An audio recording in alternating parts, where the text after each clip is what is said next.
Hey everybody, welcome back. We're gonna do Jerry Avoledo's Bucktail. And of course, it's not a bucktail, it's actually mule deer hair. So the body is going to be orange wool, or you could use a yarn or a chenille, brown thread. I'm going to use 110 denier here from Magpie, just because I'm going to crank on this deer hair a little bit. Dry fly hook, standard dry fly hook, actually says sizes 10 and up. This is a pattern that I know about because of Bob Wyatt's books, and a brown hackle um, tied as a full collar. And there's the orange wool. I took some orange yarn and wool yarn and chopped it up. I unfortunately at this moment don't have a size 10 dry fly hook, so 12 is as big as I got. So just know that this is a big pattern.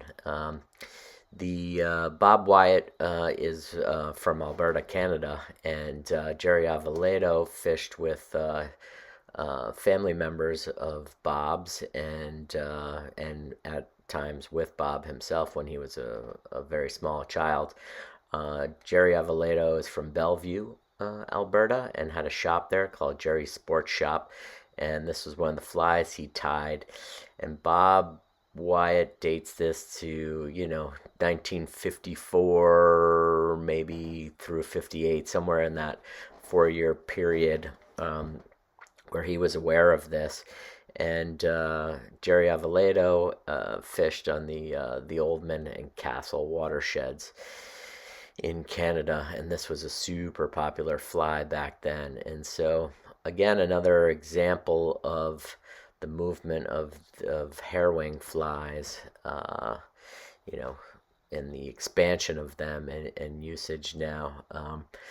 This is pre, we're pretty confident this is, or Bob's pretty confident this is pre Al Troth.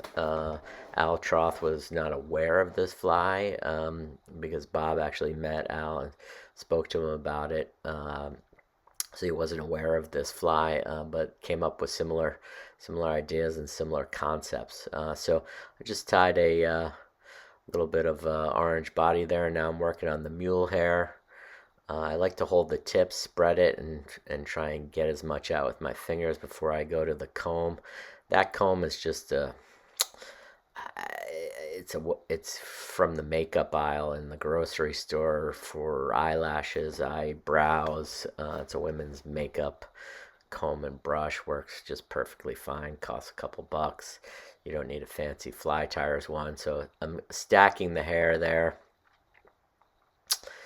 and measuring the wing to be the length of the shank. And I've got wax thread, and I corded up the thread so it's stronger.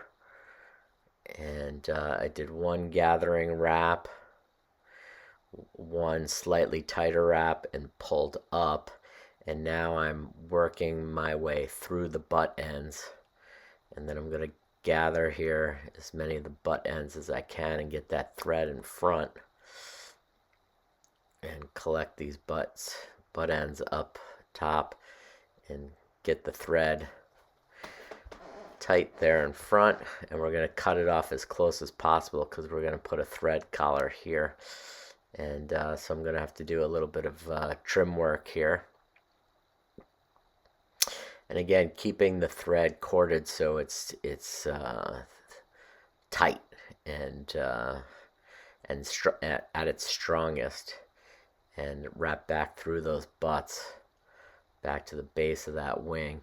And the wing held up on top of the hook here. You don't you hold it tight while you tie it in so that it doesn't spin around the hook.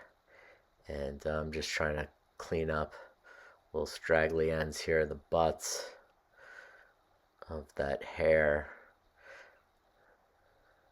I like this mule hair. I've never worked with mule deer hair before, but the pattern does specifically call for it. And it's available with Stephen Hankins at Magpie Materials, and it's really good. It's really nice stuff, actually. So just wrapping through there. I didn't bother to cord it up again, so letting the thread go a little bit flat, so it's creating a base.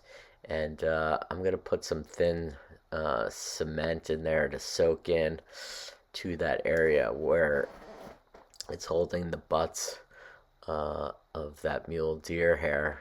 And meanwhile, I'm going to get my hackle, and I'm going to select a hackle and measure the hackle, and just kind of let that head cement go in there and get absorb in, soak in, get a little tacky, and that's going to help hold the deer hair together. And up top, I'm just kind of measuring the wing there, and measuring the hackle against the wing, I should say. And I'm looking for it to be shorter than the wing, obviously, and about a hook gap, a little bit more in a hook gap. And so I've cleared away part of the stem, and the stem side that I'm going to wrap, I cleared a little bit more, so I get a clean wrap as the start there. There's a little bit of a downhill climb there, so I just adjusted the hook. So gravity's going to help me here a little bit. It's not going to want to slip down too much. And that head cement should have things a little bit tacky too there, which helps that stem grip on there as you wind. And we'll do 2 locking wraps on the hackle, and then we can clip it out.